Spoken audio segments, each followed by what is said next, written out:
Hello and welcome to the final episode of Data Live Rio Reincarnation. I'm Ring Stabbity, the stabbiest stab that ever stabbityed, and we've already gotten all of the achievements, all of the CGs, all of the memories, all of the endings, all of the dates, all of the girls. Literally, all that's left is to hop into the special book, go to Rio Reincarnation, and plop on down to Data Live Rio Reunion. Let's see what we got.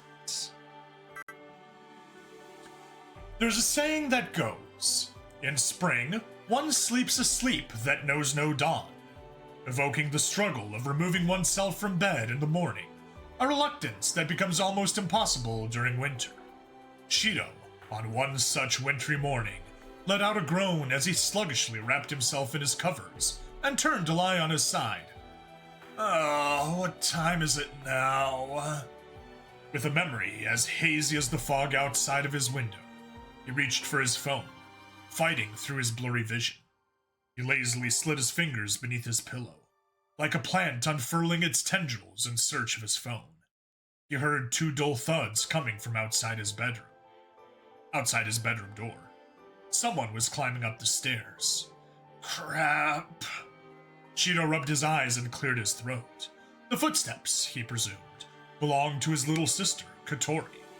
Whenever Shido had slept in, she would often barge into his room, inflicting one of her many rowdy and creative methods to wake him. During one such occurrence, she performed a samba dance atop his stomach. If he were to continue sleeping, who knows what method she would concoct. He mustered all of his willpower to hoist himself out from under the sheets. Just then, before Shido could stand, the door swung open and a shadow entered. However, still asleep, Shido? The voice tickling Shido's ear wasn't the one he was expecting. What? He yelped, stripping his blanket off as a girl in a light pink apron appeared. The ends of her hair touched her shoulders, and she was warm as a ray of sunshine. It was... Rinne? Hey, morning. Shido called out her name tepidly, which brought a smile out of her. He touched his hand to his forehead. The fog was beginning to dissipate. It was Rinne, his beloved wife. Shido? Sorry, you caught me in a daze. Rinne nodded, breaking into a giggle as she sat down on the bed. How strange. Were you up late or something? I don't think so, but... Whoa! He blurted.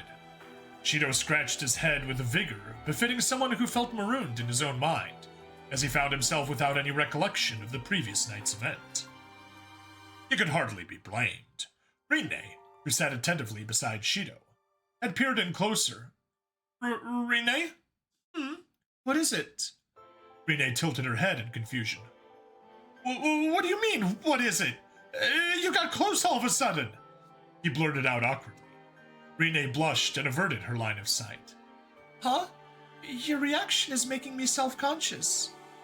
Well, why'd you look at me funny?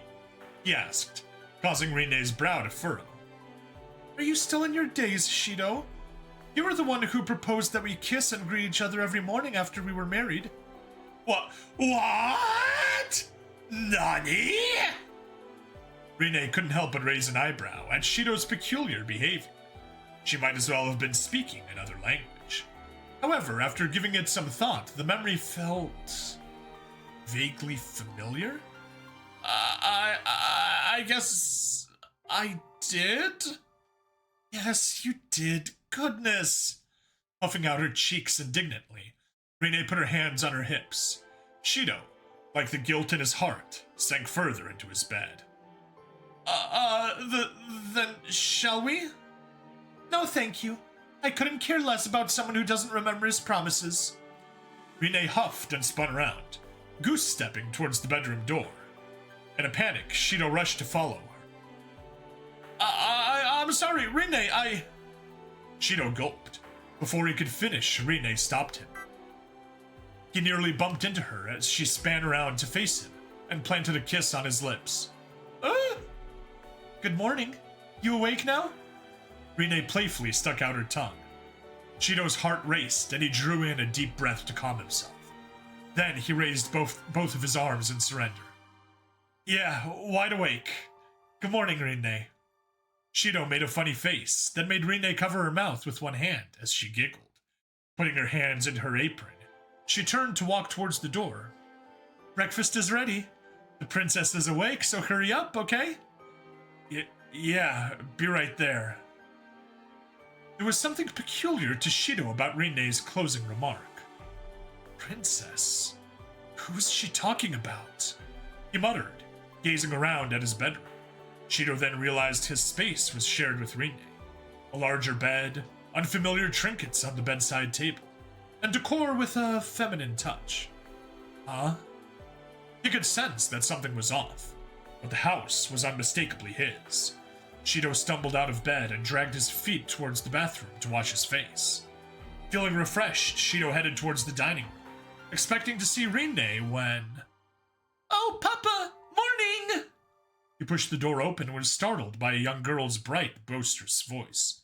She sat at the table, a girl no older than 5 years of age, waiting to eat her breakfast. Long hair fell on her shoulders, reflecting the morning sun shining through the window. She resembled Rinne, albeit with Shido's carefree smile. Rio. Papa, you're a sleepyhead! Rio was visibly excited by Shido's entrance. Ah, that's right, muttered Shido, processing the scene before him. It was Rio, of course, Shido and Rinne's adorable daughter. He continued to stand there as Rio helped Rinne carry the rest of the food to the table. Okay, Papa, you have to get ready soon, so hurry up and dig in! Got it. Sorry about that. Shido nodded, kneeling to sit at the table. The aroma of fish and miso soup filled the air. He gazed around the table, noticing the display of rice, fish, cooked spinach, and miso soup. The quintessential Japanese breakfast. Shido took his chopsticks, ready to devour his meal, when a thought crossed his mind. What are we getting ready for again? Both Rinne and Rio exchanged a glance and sighed. Goodness, have you already forgotten? We're going out. Aren't we visiting Toka-chan and the others today? We haven't seen them in a while. Oh. Shido's eyes grew wide. Of course. How could he forget? Today was their 10-year reunion. Here, all done. Rinne tied Rio's hair into a neat braid and wrapped her hair with a ribbon. The little girl couldn't help from grinning as she twirled in her seat. Hey, Papa, what do you think? Looking cute, answered Shido. Rio acted prim, putting her hand over her mouth. Being dressed up excited Rio, whose bouncing in her frilly dress coaxed a smile out of Shido. He beamed while tightening his tie.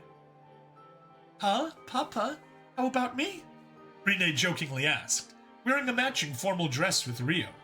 The way the light hit her dress was ravishing enough to send Shido's heart racing. Yeah. You're beautiful, Rinne, said Shido. Ah! His flattery made her blush. I didn't expect you to answer honestly. What? Oh, sorry.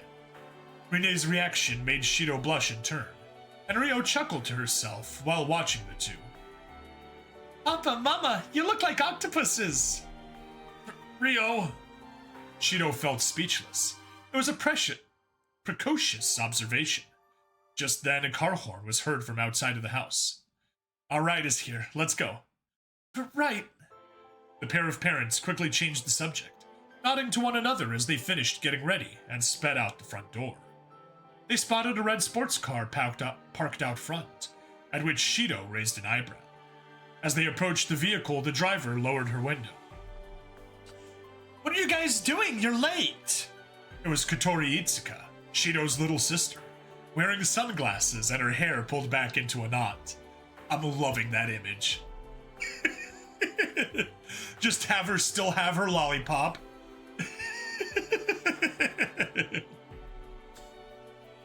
Though by now, she had to have been in her mid-20s. Her appearance hadn't changed much in 10 years.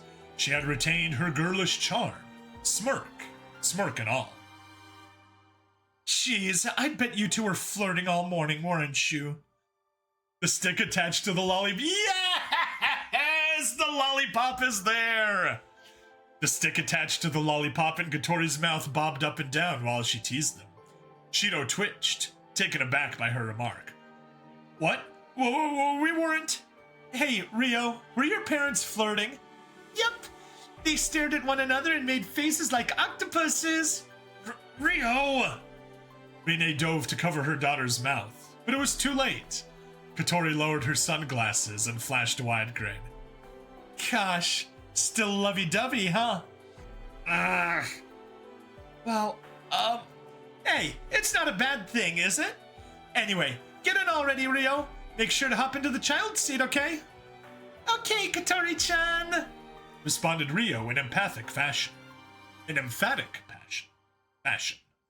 Katori seemed less than amused. I like the enthusiasm, but don't call me Katori-chan. Then... Auntie Katori? Katori-chan will do. She sighed, ruffling her bangs in response to her playful niece. Shido and Rinne shared a smile. Katori's glance could be felt even behind her sunglasses, and she floored the gas pedal as soon as the couple got in the back seat. Whoa, maybe slow it down a bit. If you've got a problem with how I drive, then get your own license. Rio's already 5. Shouldn't you be driving her around? Yeah, this year for sure. Work's just been so busy. It was an earnest reply, for Shido and Rinne were busy tending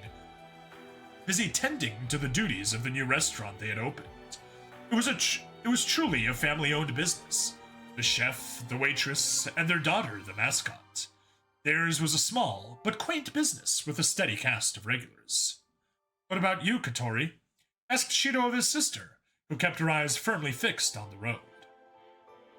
After graduating from university, Katori had used her experience at Ratatoskr to transition into gainful employment as a journalist for military affairs.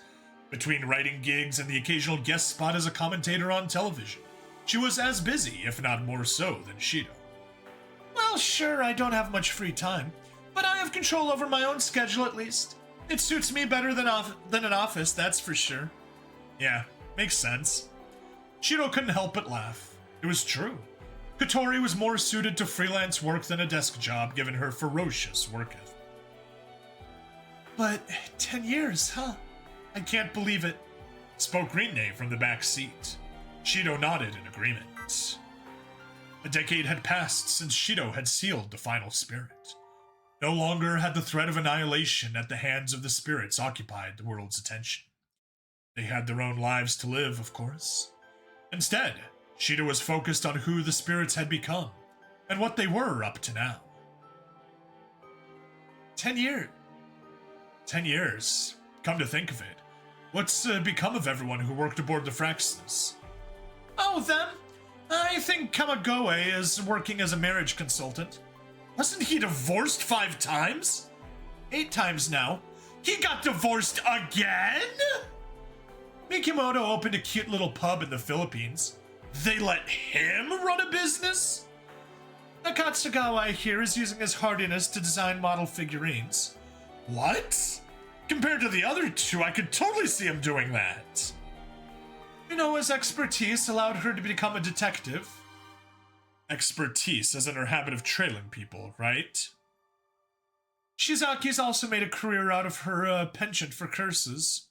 What kind of career would that be? Exclaimed Shido. Katori giggled and continued. Reina, as you know, is still my assistant and manager, and Kanazuki is our office chair. Interesting. Interesting following the revelations of Season 5. Yes, this is extremely non-canon, even if it's written by the main writer.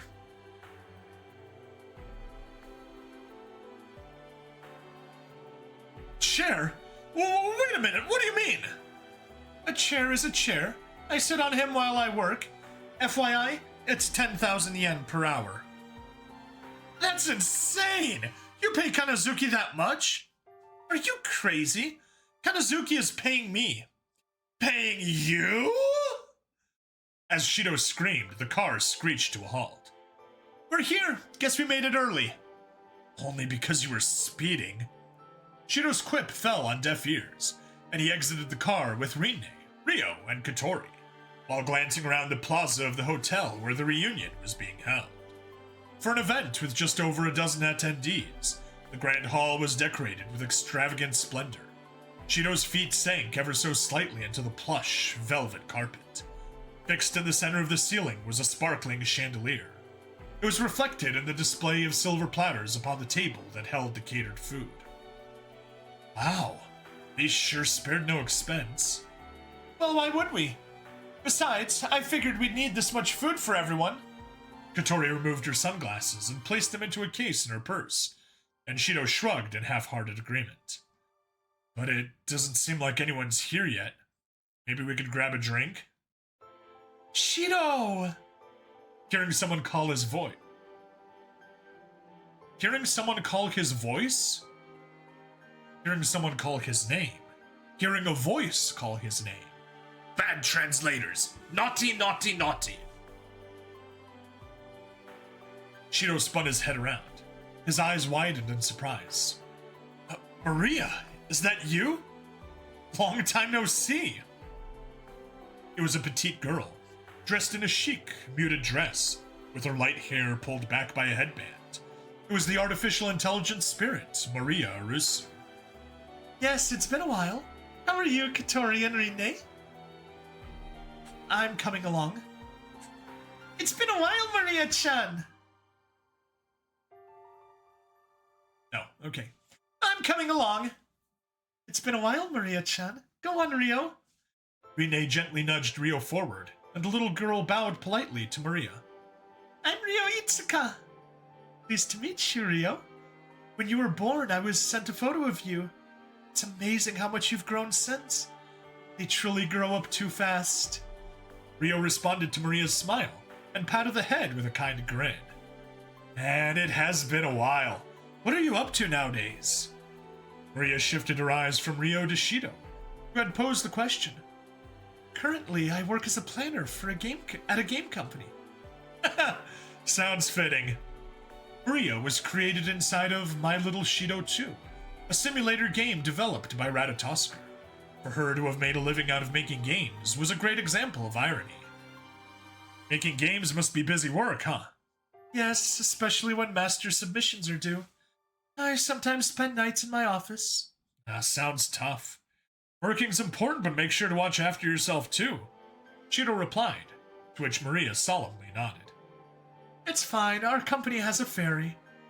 A ferry? Yes, whenever I pass out from exhaustion, I wake up to find the files I worked on completed, along with the programming. Seriously? Does that really happen? Shido asked, as bemused as if she had mentioned the Loch Ness Monster in Scotland. However, he couldn't doubt her entirely.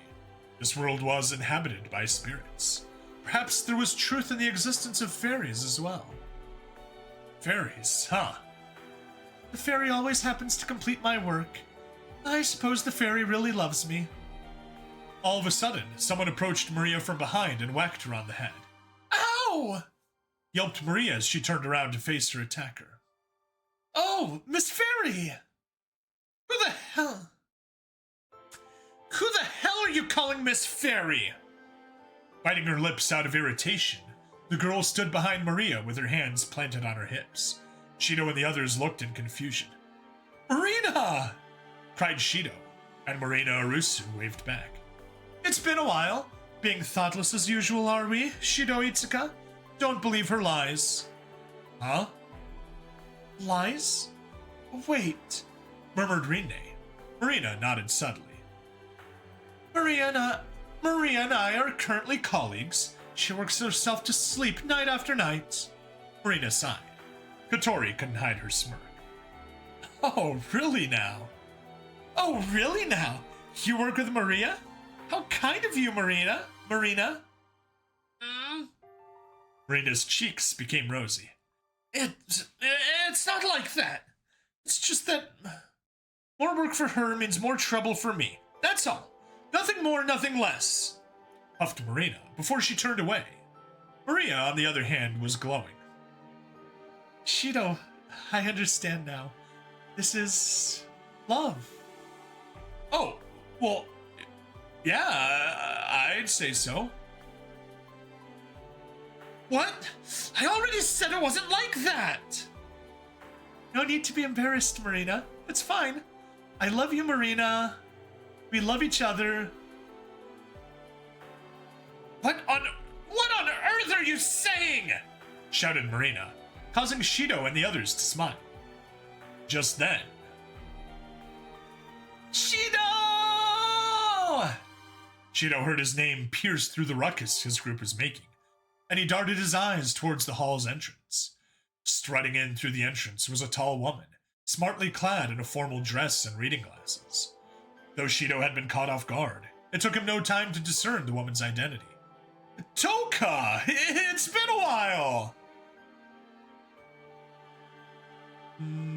Toka-chan, why are you wearing glasses? Neither Shido nor Rinne could hide their surprise, and Toka's chest swelled with pride. I'm currently under the employ of a foreign consulting firm, a career woman at your service! Toka moved her glasses up and down. No one in the room could contain their shock. A foreign company? A consulting firm? Is that Toka? Indeed! Indeed! Toka pronounced a nod and nearly knocked everyone on their backs. Toka, listen to me. Consulting means speaking with business managers to discuss ideas and over... Nope. Toka, listen to me. Consulting means speaking with business managers to discuss ideas and oversee projects. It has nothing to do with delivering and carrying milk, said Kotori in a concerted tone. Toka then crossed her arms, suggesting she understood.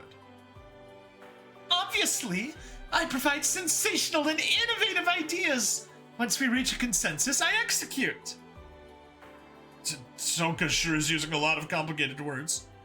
Someone check the weather, it may be hailing. Toka slumped her shoulders, listening to Kotori. Ah, there we go. Toka's using a lot of complicated words. Someone check the weather, it may be hailing. Toka slumped her shoulders, listening to Kotori and Rinne's voices tremble. Why the sudden panic? This is nothing. I'm a career woman. Oh, pardon me. Strong what button? Toka dug her hand into her bag and retrieved her phone to answer it. Yes, it's me. About that. Focus on the priority. Be aggressive yet flexible when negotiating. Right. You'll have to take the initiative and commit to the cause. As she barked orders, Kotori raised an eyebrow. Sorry about that. You know how work calls can be. I am a career woman after all. She proudly shoved her phone into her purse and flashed a smile. Well, that's fine, but don't tell me they put you in charge of subordinates. They did! Being a leader has its advantages. I can empathize with you more now, Kotori. Never enough time for insensitive governance schemes or symbols. Crossing her arms confidently, Toka nodded. Shido rolled his eyes with a wry expression. Whatever that means. But who am I to ask? Yes, it sounds off. Everything's off. Right? Right, this whole world is off. It's a travesty that Rinne Sonogami married Shido. Oh. Yes, it sounds off. Everything is off. Right? Right. This whole world is off. It's a travesty that Rinne Sonogami married Shido. Yet it's not too late. We can begin anew. Huh? Origami? Shido spazzed out, frantically turning to look over his shoulder to see the doll-like Origami standing quietly. At last you appear! Origami Tobiichi! All of Toka's cheer from just moments earlier had evaporated, replaced by a terrifying glare. Even after 10 years, some things never change. Origami, however, merely glanced at Toka before shifting her gaze to Rinne. I have no interest in bickering with a woman whom Shido did not choose. My enemy is Rinne Sonogami, and Rinne alone. Come again, you wretch! I'll commit to the result! screamed Toka, preparing herself to lunge at Origami. Her threat, although loud, made no sense. Now, you two, let's just enjoy the reunion. If you insist, Shido. If you insist, Shido. There is no quarrel here. Holding on to a 10-year-long grudge is a weak person's game. You bastard!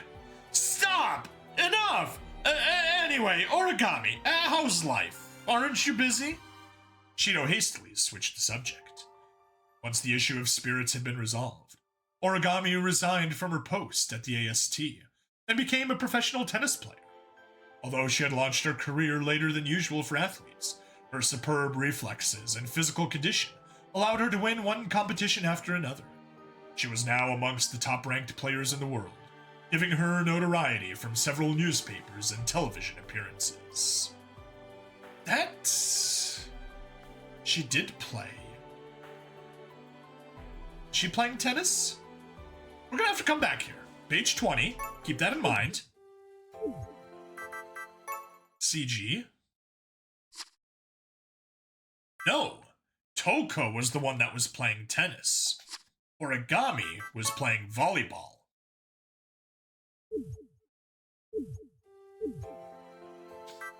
I still remember that. All right. Back to the special book.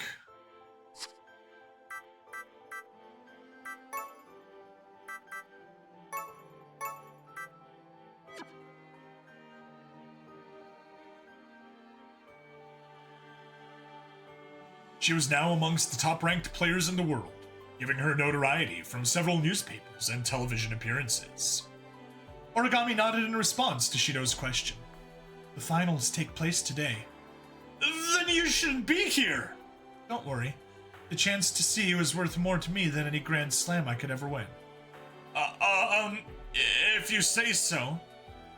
Besides, I chose to pursue tennis because of the lucrative reward and sponsorship opportunities. If I were to combine all of my prize money, contracts, and endorsement deals, my assets would total in excess of 10 billion yen. Ooh. Right? Yeah. Wow. That's like $100 million. That's crazy. Are you kidding me? So if you're ever in need of support, call me, Shido. Shido was speechless, so Origami took the opportunity to address Rinne. Pleased to meet you, Rinne Sonogami. You haven't changed a bit, Tobiichi-san. It wasn't my intention to underestimate your worthiness, but my downfall was in wasting time on Toka Yadogami. This time, I won't let my guard down. The level-headed Rinne did her best to avoid stammering, but to her left, Rio poked out her head while clutching her mother's leg. The little girl stared up at Origami and offered a soft plea. No fighting, okay? Origami fell silent, shifting her eyes between Rio, Rinne, and Shido, and sighed. I only wish for Shido's happiness, Rinne Sonogami. I will leave Shido in your care for now. However, if you ever prove unfit to serve as his wife, I will not let it slip. Got it. I'll try my best, responded Rinne, trying to alleviate the awkward tension. Origami coldly continued. One final warning. Warning? Ever since your daughter was born, the amount of times you and Shido have bathed together has shamefully dwindled. Shido is still young. I suggest you bathe with him at least twice a week. What? Tobiichi-san! Origami's curtly delivered warning caused the married couple to panic. Why do you know that, Origami? Call it a hunch. Origami didn't bat an eyelid. Beads of sweat trickled down Shido's cheeks, only for him to be saved by another person announcing their entrance. Darling! Everyone! How are you all? Echoing through the grand hall was the melodious sound of a friendly voice. Aside from Rinne and Rio, Hers was the face Shido had seen most often in the time since. It was undeniable, considering her face was plastered throughout Japan on LED screens and billboards. Miku! Shouted Shido. It was Miku Izayoi, Japan's most popular idol. Hi, darling! It's me, Miku! What a long time it's been! I missed each and every one of you to bits! You have no idea how much I cried into my pillow! You're exaggerating, Miku-san. Rinne insisted, but Miku's performance continued. Ah, Rinne-san! You've become even more gorgeous! Must be a perk from all those hot nights with darling, eh? Well... Struggling to find an adequate response, Rinne forced a smile, and Miku had seemingly picked up on the undertow of her intrusive question. Oh, forgive me, it's not appropriate to call him darling since he's married now. I'll be more careful. I really don't mind. No, I need to be more respectful. Instead, I'll call him Shiori-san. Miku's well-intended proposal caused Shido to blurt out, That's even worse! Rio observed his reaction in befuddlement. Hey, Papa, who's Shiori-san? Please, Rio, cover your ears. He twisted out of panic, but Miku seemed unbothered by Shido's reaction. More accurately, this was preoccupied with another sudden realization. This girl, could she be...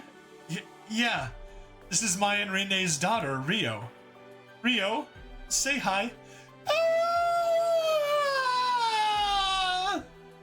Sorry, I can't do a squeal. That's the best I could do.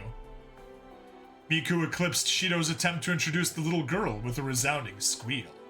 The pop idol hugged Rio with the intensity of a reunited lover. She rubbed and rubbed and rubbed her cheeks against Rio with a fury that no high-speed camera could capture. Ah, cute, cute, cute, cute! I mean, it's no surprise that your child would be so cute, but she's positively adorable! Beyond my wildest imagination. Incredible passion! Thank you, DNA! Hey, Rio-chan, do you want to come home with me? I'll give you an allowance. How does 50,000 yen sound? Miku is an absolute predator. Calm down, Miku. You can't just kidnap my child. Shido pried his daughter from out of Miku's clutches, and Miku stepped back, clasping her hands as she took in a deep breath. Oh, I'm so sorry.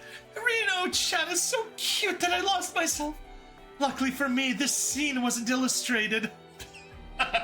Miku breaking the fourth wall. Miku's last comment made no sense to anyone listening, but she calmed down nonetheless. Shido sighed in relief. Seriously, you haven't changed a bit. No, that's not true! It's Rio's fault for being so cute! Pouted Miku. Then Rio widened her eyes in epiphany after staring at Miku's face. Oh, I know you! You're on TV! I know you! The little girl flailed her arms, mimicking a performance, as if she had a mic in her hand and tapped her foot. A charming recreation of a performance of Miku's she had seen. That's what you do. Oh wait, no, that's... Hang on. This is what I hate about light novels. Like, you don't know who's speaking until several lines after the line.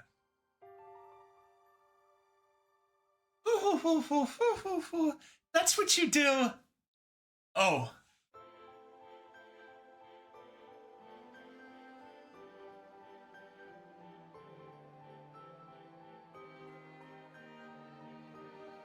Ah, watch out! Miku held her breath, watching Rio dance. The process made her nearly choke, and as Miku gasped for breath, Shido covered her eyes. Thank you, that was a close one. If you weren't here, darling, I think I would have gobbled Rio up. Although she was likely joking, it sounded entirely serious.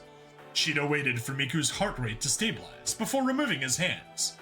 Just then, someone new entered. It's been a while. Yeah, you all look the same! A short, blue-haired young woman walked timidly into the hall, wearing a puppet on her left hand. Yoshino! Yoshinon! Oh, how have you two been? Asked Toka, and both Yoshino and her puppet Yoshinon nodded. Yes, happy to see everyone is doing well, even though it seems like some of you didn't age at all. Yoshinon eyed Miku in particular and giggled, and the idol stuck out her tongue. Kotori, who watched the interaction, glanced at Yoshinon while her lollipop stick bobbed up and down. Glad to see you dressed up for the occasion, Yoshinon. Yoshinon was dressed more fancifully than when the puppet was last seen. The material of Yoshinon's dress matched that of Yoshino's, making the two an aesthetically pleasing pair. Oh, you noticed, did ya? Good eye as usual, Kotori-chan. Yoshinon twirled back and forth, showing off a frilly skirt. The display made Yoshino blush and follow suit. You see, I designed it. I've become a children's clothing designer. What? Really? Amazing! Genuine excitement could be heard in Rinne's voice, causing Yoshino to blush further. Well, I'm still new to it. Don't be embarrassed, Yoshino, it's great. Oh, impressive. Impressive, such attention to detail. See, not only did you scale it down, but you altered the designs just enough as well. Not bad. Hearing everyone's words of praise, Yoshino beamed proudly, feeling just confident enough to eke out a thank you. So, Yoshino dug into her purse and looked towards Rio. I heard your daughter just turned 5, so if you'd like... From out of her bag, Yoshino handed Rio a beautifully wrapped package tied together with a bright pastel ribbon. For a second, Rio was dumbfounded, and her eyes became round upon realizing that it was a present. Wow, thank you, One-chan. You're welcome. This is Yoshino's latest masterpiece. Rio bounced up and down, keeping the present close to her chest. Her mother shot her an approving smile. Isn't that sweet, Rio? Why don't you try it on? Yeah, I want to wear it! With a twinkle in her eye, Rio nodded. Rinne felt her child's enthusiasm and grabbed her hand. Hold on, okay? I'm going to use the fitting room. Bye! Rio continued bouncing, waving back at everyone as she skipped towards the fitting room. Marina stood cross-armed and looked the other way, sneaking in a brief wave that no one else had noticed. After 10 minutes, mother and daughter emerged from the fitting room, and Rio beamed in her new pearl-white dress.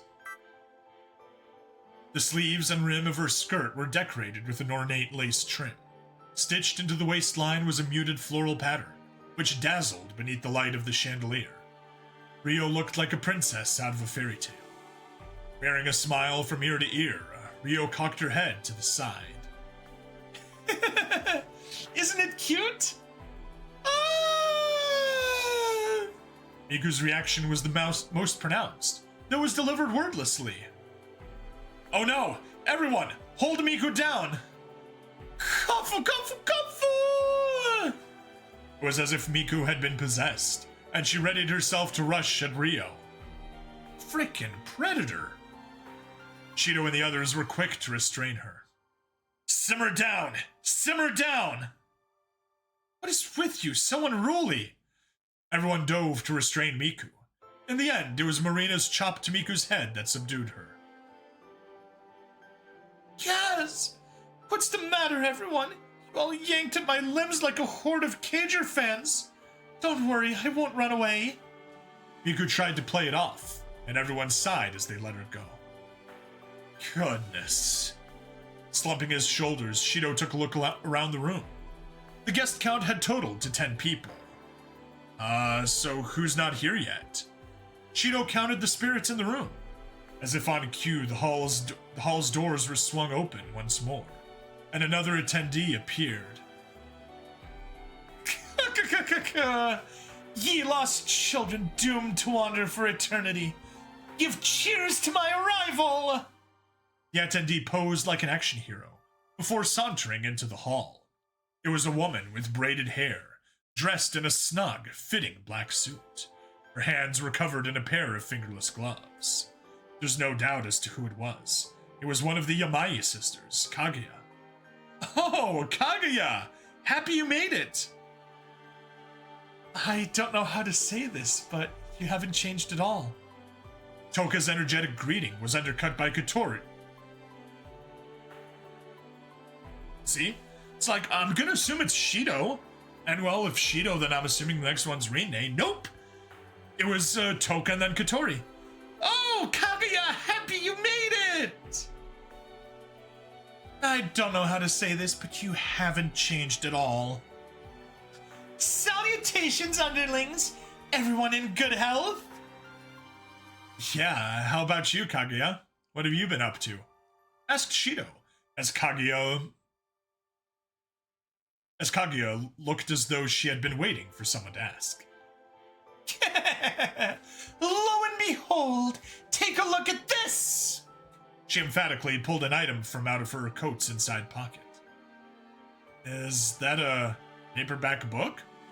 Pinched between Kaguya's thumb and index finger was a novella, with a cover that depicted a warrior girl with a large sword, entitled Tornado Night. Oh, this is... Maria put her hand to her chin upon seeing the cover. Do you know of this, Maria? Well, I am in the game industry, so I keep my ear close to the ground for like-minded media. This is a light novel, one that takes place in a chuuni setting, a fantasy series comprised of 7 volumes. I believe they plan on adapting it into an anime. Oh, so what's this about? Shido inquired. Kaguya snickered mockingly. Dull as ever, Shido. Think carefully about why I would have shown you this book in response to your question. Huh? Well, I did ask what you were up to. Wait, no way. Exactly! I have written this book! Kaguya punched the book high into the air as her laugh bellowed throughout the hall. It was an impressive reveal. Kaguya, you're a writer? I didn't know at all. Wait, so the name Hibiki Genya is... Kaguya clicked her tongue at Shido. Wait, so the name Hibiki Genya is... Kaguya clicked her tongue at Shido as he read the cover of the book, and she wagged her finger at him. It's a pen name. Whoa, that's kind of cool. Oh, really? Can I see? Miku snatched the book out from Kaguya's hand and flipped through the pages. As she did so, the rest of the group peered over her shoulders. Hey, wait! Kaguya began to panic for reasons that became apparent almost immediately. The book's front cover featured an illustration of a girl that was practically naked. Why are you looking at me that way? Screamed Kaguya in an attempt to clarify. I mean, I know it's an action story, but eroticism is important too!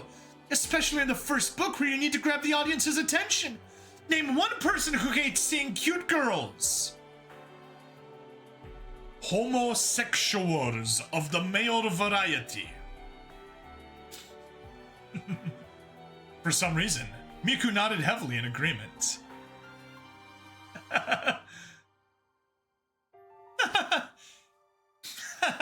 Sorry, I was just surprised. I think it's impressive. Plenty of bookstores carry this, don't they? And you said it's getting an anime adaptation? So long as you know, scoffed Kaguya. It appeared as though real compliments made the budding author shy. Shido, having remembered something all of a sudden, tilted his head. Come to think of it, Kaguya, I was wondering. Huh? What is it? Where's Yuzuru? I thought the two of you would have come together. The rest of the group murmured amongst one another in agreement. Yuzuru Yamai is Kaguya's sister, and the pair were considered, quite literally, inseparable. It wasn't unreasonable to assume that they would still be living together, but alas, perhaps no? The thoughts crossed Shido's mind, but Kaguya retreated from answering right away, as if the words were stuck to her tongue. Oh, Yuzuru is currently... Huh? Did something happen to Yuzuru? Well, not exactly, but, Her reluctance to answer left an awkward silence hanging, interrupted only by the sudden creak of the hall's entranceway. Ah! In that moment, Kaguya bolted away, her body quivering from fear as she ducked beneath a table draped in a long tablecloth. Kaguya, what are you doing? Shh! I didn't come here, okay? Huh? What are you talking about? With one sister shaking underneath a table, the other made her entrance, moving in long strides. Oh, Yuzuru-chan. Nostalgia. Nice to see you again, Rinne. Yuzuru bowed curtly at her before walking towards Shido and the others. Yuzuru? Question. Has Kaguya made an appearance? Huh? Shido took a fraction of a second to glance at the table under which Kaguya was hiding. Did something happen? Affirmative. My time is now spent as an editor for a publishing company through which Kaguya has been able to release a line of light novels. What? You don't say! Affirmative. I am in charge of her books. Shido did his best to seem inconspicuous. Hearing that Kaguya was an author is one thing, but he never imagined Yuzuru, of all people, to become an editor. Why not? She literally has the personality type of an editor. Rage. Unfortunately, her deadline is way past due, and not only has Kaguya failed to give me her draft, but she has ignored any attempt I made to reach her since yesterday. I suspected her to be here by now, but... Just then, Yuzuru's eyebrows twitched. Her eyes were pointed at the copy of Tornado Knight resting upon the table. Yuzuru deduced the situation, and abruptly kicked her foot underneath the table. Ouch! The thud from its connecting blow resounded like a baseball bat cracking against a fastball. Kaguya's muffled voice could be heard through the tablecloth. Dubious. Wow. How rare to encounter a talking table. Yeah. Yuzuru was sleepy-eyed as she kicked over and over again under the table, each kick followed by a pained scream. A few minutes later, Kaguya crawled from beneath the table, with her hand rubbing against her bottom. Hey!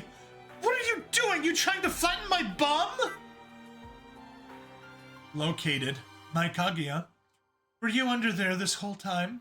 I was looking for you. The words conveyed concern, but her tone inspired pure terror. Kaguya turned pale. Yuzuru's placid delivery might have fooled anyone not looking at her sharp, chilling expression. Scolding. Listen here, Kaguya. Do not misattribute my anger to you being here. You have not seen these people for 10 years. I know quite well how long you were looking forward to this day. No matter how thin you may be spread, I had no plans to ask you not to attend, admonished Yuzuru. Kaguya whimpered like a naughty puppy. She instinctively sat on the floor, Seiza-style. Forgive me for ignoring your phone call. I feared that if you had caught me, I wouldn't be able to come here. With forlorn eyes, Kaguya bowed prostrate, and Yuzuru shook her head. Denial. I understand, but that is not why I am upset. Huh? Kaguya became puzzled, widening her eyes. I'm sorry, Yuzuru. Are you mad because I didn't trust you? Scorn. Incorrect again. I am upset because you neglected to send me your draft on the due date. You're mad about that? Kaguya retorted. Yuzuru put her hands on her hips, shaking her head again in disappointment. Of course. What else would I be upset about? I mean, there's a whole process, you know? Besides, what can I do about the draft now? There's just some days where you can't write. If it's not happening, you can't force it. Dismissive. That is in your head. Even when the words struggle to come forth, the most important thing is to fill pages. Read them over, and the words will flow. Don't tell me how to write! Screamed Kaguya as she scruffed her hair. Shido tried to interject with a wry smile.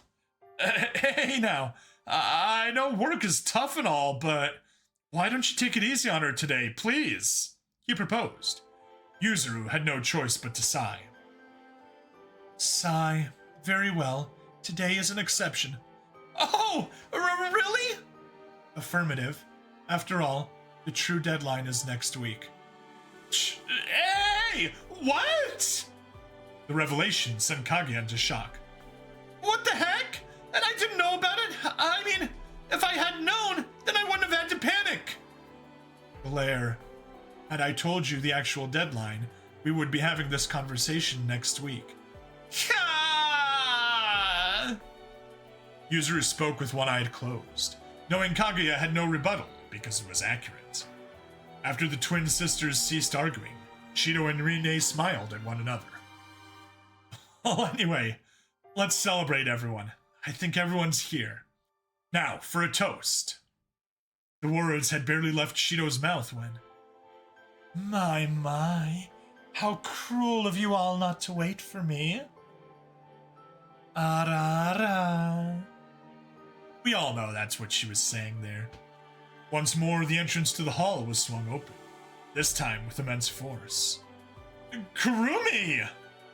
Yes, it's been a while, Shido-san. Calling Shido by name, a woman in a monotone dress and bangs drooped over her left eye, walked at a leisurely pace towards him. It was Kurumi Tokisaka. Kisaki.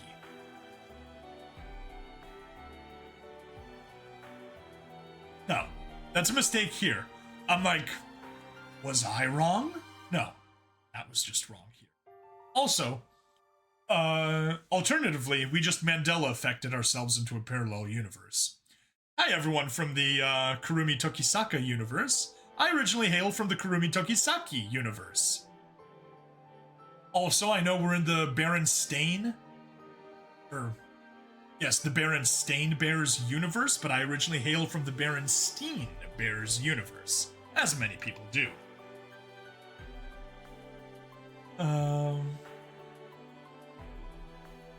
Once referred to as the worst spirit. After many twists and turns, she had settled into civilian life, like the rest of the spirits. You're late. Run in any trouble? Shido asked, but Kurumi put her hand to her cheek and continued. I was informed of a patient emergency as I left my house. Patient emergency? It was an everyday term for Shido. She's a vet.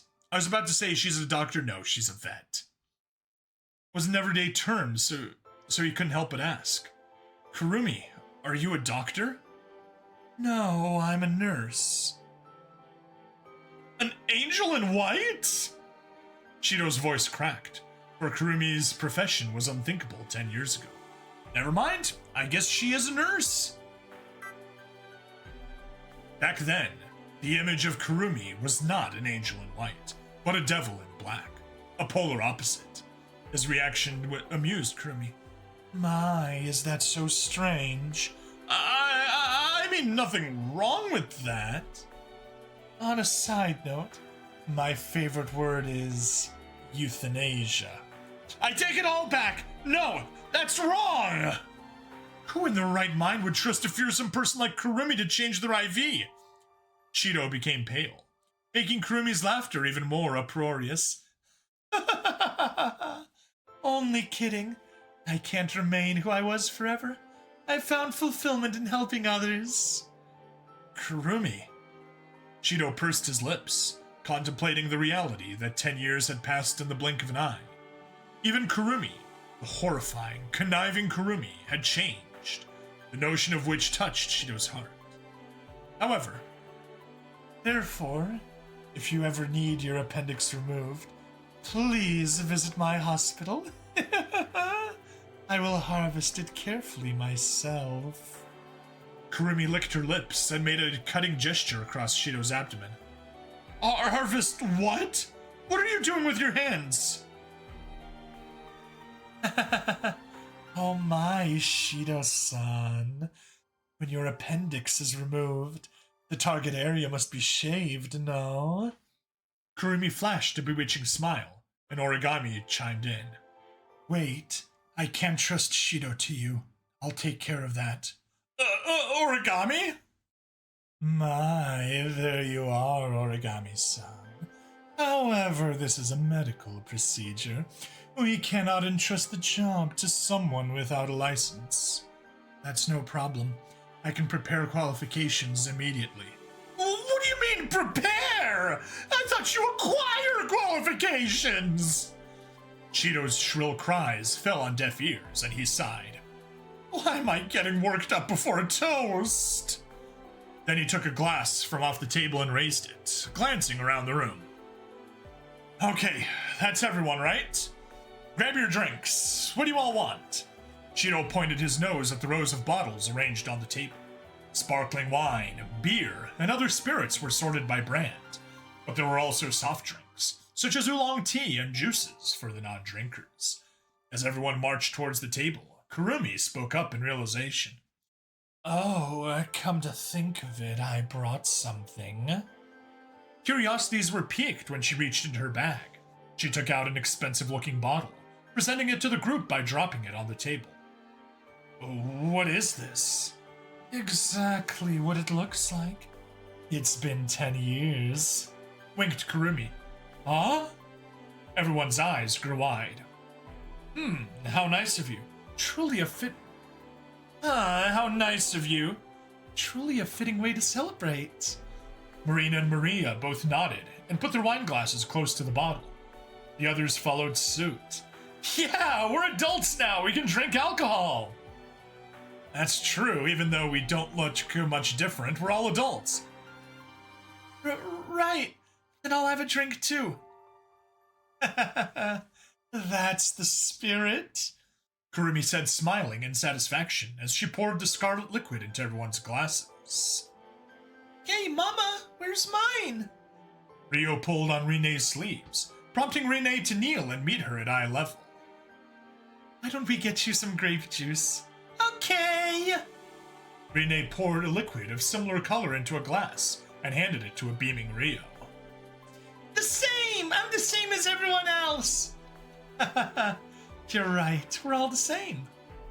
Basking in the festive air, Shido smiled. Basking in the air, Shido smiled towards his kin and raised his wine glass once more. Alright, gang, here's to our reunion. Cheers! Cheers! Roared the spirits, and everyone put the glass to their lips and drank. Ah, that's so cute. However, Shido didn't take his sip right away. He saw Rio slanting the glass on the cusp of spilling her juice. Whoa, that was a close one. Use a straw. We can't dirty your brand new dress from Yoshino-chan, can we? Okay! Rio nodded and slurped her beverage through a straw. After happily taking a drink alongside the rest of the spirits, Rio looked up at Shido. Hey, Papa? What is it? Are these all your old girlfriends? Shido coughed at the question, as he'd been taking a sip of wine. Had he been taking a sip of wine, he would have no doubt spat up a ruby red mist. Rio, what did we talk about before we left? These are Mama and Papa's old friends. These are Mama and Papa's friends. Really? Yeah, so whatever you're thinking didn't happen. Just as he was about to finish his thoughts, BAM! Someone's glass was slammed on the table. I, of course, wanted nothing more than to be wed to Shido! Huh? Panic set into Shido as the conversation steered itself away, and there stood Toka, bright red, clearly drunk. Wow, she has zero alcohol tolerance. Toka? But when Shido said he was to be wed to Rinne, I saw that he was truly happy, so I... Toka furrowed her brow and she grunted and clumsily banged on the table multiple times. Not exactly in character for her. Hey, Toka, relax. What's the matter? Shido made an attempt to confront Toka, but Yoshino, who sat beside Toka, started to tear up. If we're on the subject, me too. Yeah, Yoshino also super duper loved you, Shido-kun. Yeah, say more, Yoshinan. Oh no, Yoshino! Not you too! Yoshino's face, like Toka's, was rosy, as if she were sitting in a boiling pot. It wasn't just them. One by one, those who took a sip of the wine after the toast began to confess their feelings. Hey, me too! I was going to say that in the series I'm writing, the protagonist is based on Shido, and the heroine is based off of me. Agreement. I share the same sentiment. The day Shido decided to marry Rinne, after celebrations had ended, I was alone and cried into my pillow.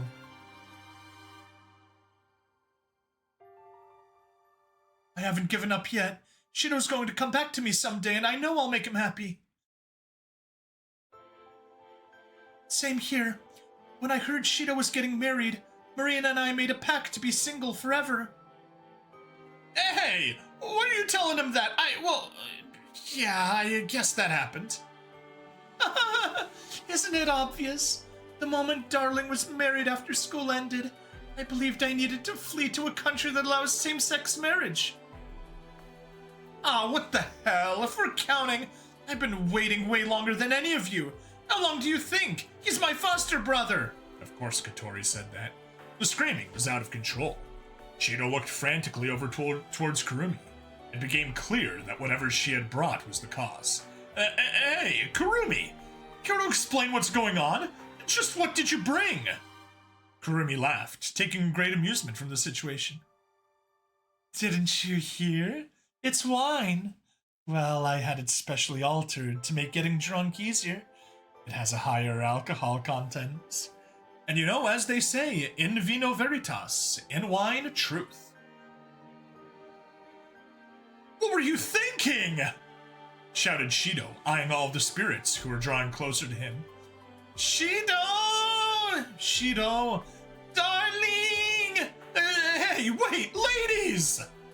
As they cornered Shido, he bumped into something standing behind him. It was Rinne. Rinne! Let's run for it! Until the alcohol's out of their system! However, Shido stopped himself. Rinne was also bright red, and she hugged Shido from behind. Rinne? Shido, I love you. That's nice, but now is not the time. However, Rinne ignored him and spun around to face the spirits. Do you all love Shido? Yeah! The spirits punched their fists towards the sky. Do you want to make Shido happy? Yeah! Then let's make him happy. All right! Hey, wait! Ah! The spirits all charged Shido, and everything went black. Ah! Shido woke up. He sighed in relief, wiping the sweat off of his forehead. Well, I had a feeling that was the case. It was an odd dream. Imagine a world where he was married to Rinne, and where they had produced a child. To top it off, the child in the dream was the mysterious girl Rio, whom he had just met. Because Rio had called Shido Papa, his brain must have registered Rio as his daughter. Shido quietly pulled himself out of bed and took a key out of the drawer in his desk. Shido and the spirits were currently in a world known as Eden, the place in which they were once trapped. A space where things are twisted to the whims of the ruler's desire. People exist and disappear without consequence in this isolated realm, almost as if he were trapped in a dream. No, this isn't a dream. I can't. Let it be a dream. Shido tightly gripped his key. Downstairs. Aww. That was so cute. Postscript. That concludes the Data Live special, Rio's Reunion. How'd you like it? Hope you enjoyed reading it as much as I enjoyed making it. How incredible it is that the game also included Arusu Install. Even more scenarios have been included in this version of the game, so it's certainly a good deal. With that being said, the story in this novel is sort of a what-if tale, asking what would happen if Shido and the others grown up in Eden. After 10 years, Shido would be in his late 20s. Of course, everyone would be working since they're all adults. Main character is a little girl named Rio. I was asked to create a new character who wouldn't be a love interest, so I made her into a mysterious girl who calls Shido Papa. When I was given this opportunity, they told me, all we have to do is port and add scenes, so checking the contents should be easy. Once I started the process, there ended up being as much content in Utopia and Install. I bet a crazy amount of work was involved. Personally, I found the moment where Rio speaks to Marina to be particularly meaningful. For those who haven't seen it yet, please be on the lookout. On a side note, reincarnation is the cycle of rebirth. In Japanese, it is pronounced Rinne. Not really important, but I thought it was worth mentioning. Finally, I'd like to express my sincerest gratitude for everyone who helped make this game possible, including whoever is reading my note right now. Aww. I appreciate it. Never in my wildest dreams had I imagined there would be 3 installments. This is all thanks to you. Thank you so much. I hope you continue enjoying Data Live. April 2015. Koshi Tachibana. And yeah, as of right now, it is November 17th, 2025, and this will be going live November 18th, 2025. That postscript is the end. That's it. We did it. We've been doing this for 2 years, believe it or not. We started November 14th, 2023, and went through Rinne Utopia, went through Arusu Install, and I was worried it'd be another year, but no, just a couple of days after the second anniversary, we're done. 2 years of playing the game, but we finally did it. No breaks, no nothing, I don't think. I don't remember for certain, but I don't think I took any breaks. I think we got everything released on schedule. No, excuse me. I took a break 2 weeks ago. Aside from that, no breaks.